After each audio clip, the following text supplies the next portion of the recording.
All right, so Logan's back in the backyard now working on the second fence that we're building. So when he was digging these post holes, these two, he ran into the big issue, and it's just pure rock underneath there. He pulled out some big boulders, but this one specifically, this huge, it's probably like 3 feet wide here, is one rock. So there's no way he was going to get that out of the ground.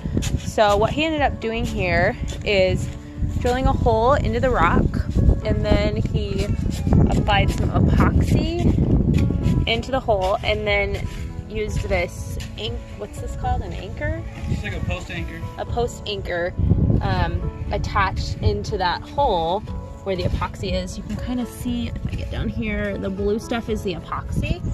So that's a solution if you run into the same problem where you're digging a post and there's just a huge rock that there's no way you're going to be able to get out.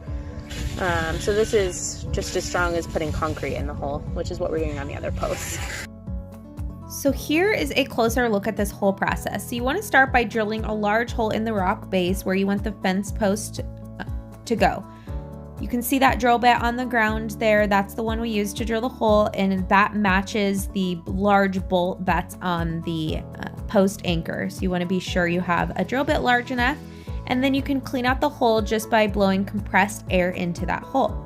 Then you want to fill it with the epoxy acrylic anchoring adhesive that I mentioned. I will link the one that we used below, but it is made by Simpson Strong Tie, and it's an acrylic anchoring adhesive. It's called ATXP. And there are a few different solutions. There's lots of different ones you can choose from, but that's just the one that they had locally in our store. So you want to fill the hole all the way up, and it comes with that nozzle.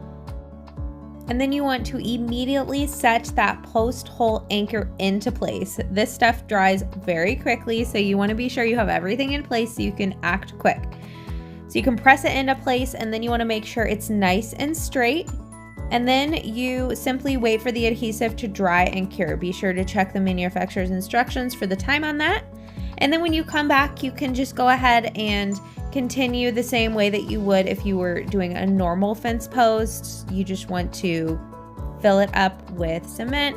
We usually mix ours in the hole. You just add the water and the cement, mix with a shovel, and then just make sure it's nice and straight before walking away and letting it set. Now, if you're building a fence, I'm sure you want to know a little bit more about that whole process. We have a separate video that walks you through everything. I'll be sure to put it in the description below. So if you guys liked this video, I would love it if you would subscribe to our channel and then let us know in the comments below. We hope you have a great day. See you next time.